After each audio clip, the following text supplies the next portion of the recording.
180! Only some of you will get that. That's okay. And if you take 180 and you multiply it by 2, you get 360. So it's time for an OMAS 360 shootout.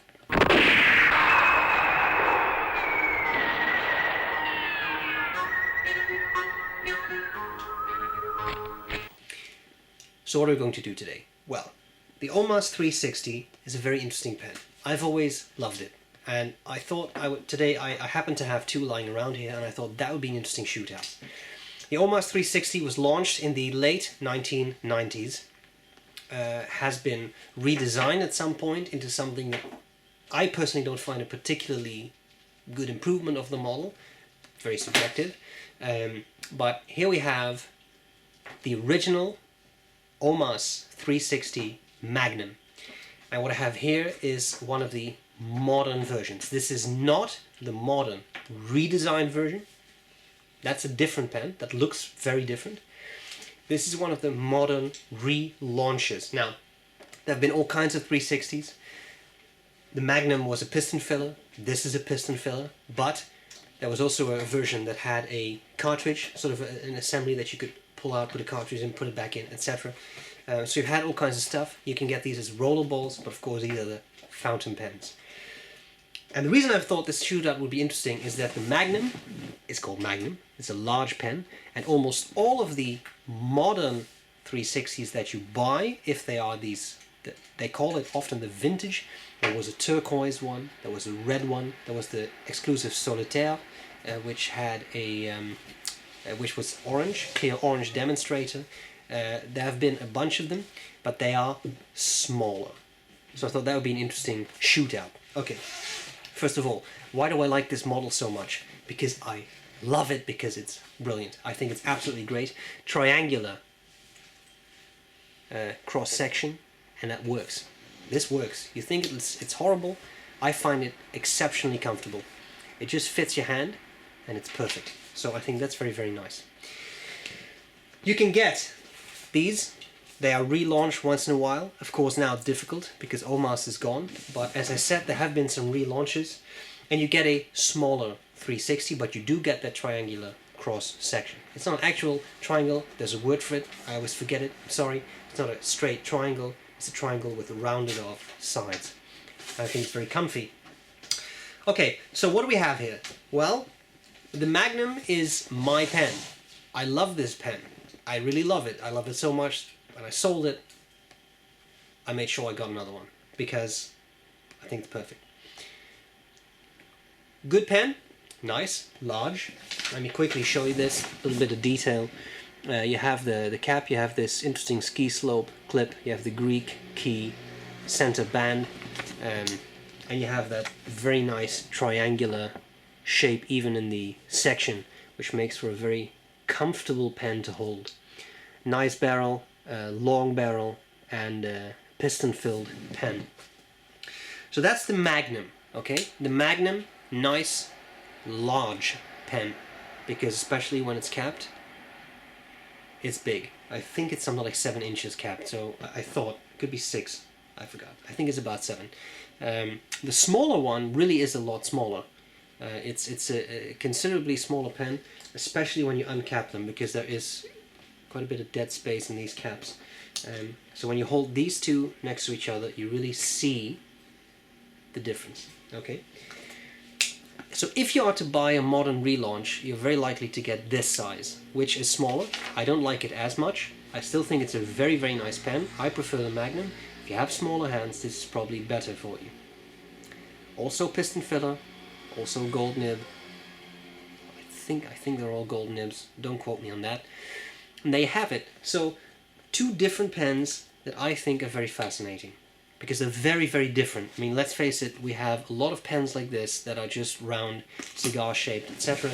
This triangular stuff is really something else. So if you ever have a chance to try one out, do so. Sadly, OMAS gone, so it's not that easy to find them, but you can, especially if you look online. The Magnum model shows up on eBay a lot, shows up in a lot of pen shows, so you should not have too much issues finding one. And these, as I said, various finishes. There was a turquoise, there was a red, there was all kinds of stuff you can buy. Just be aware you're going to get a slightly smaller pen than the Magnum was.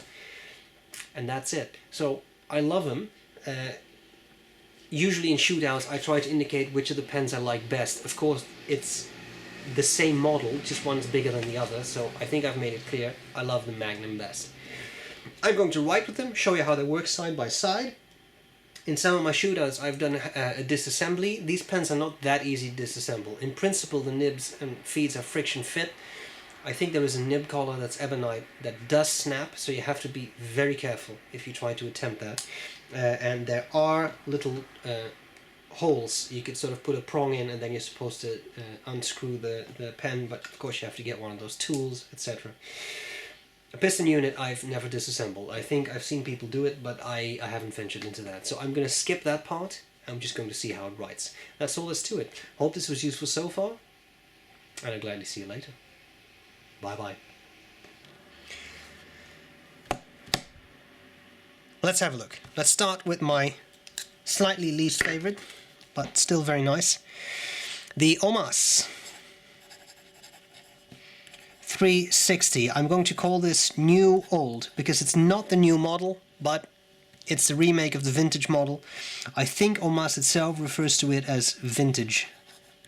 That's what they did with their relaunch, the turquoise and red ones.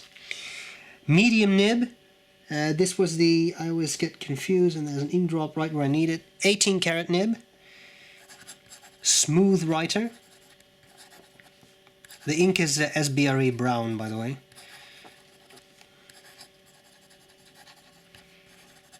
And I like it. Even though it's a little smaller than my Ultimate Magnum, I like the triangular profile. I think it's very, very nice. Okay.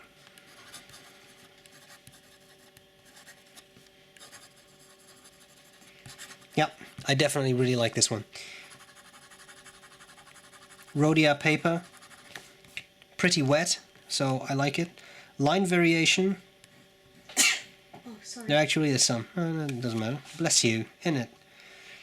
If you like to do reverse writing, it's possible, except that it's quite uncomfortable because then the triangle doesn't really work anymore and it rests on your middle finger. So there you have this. That's one 360. And then you can also have this, another 360.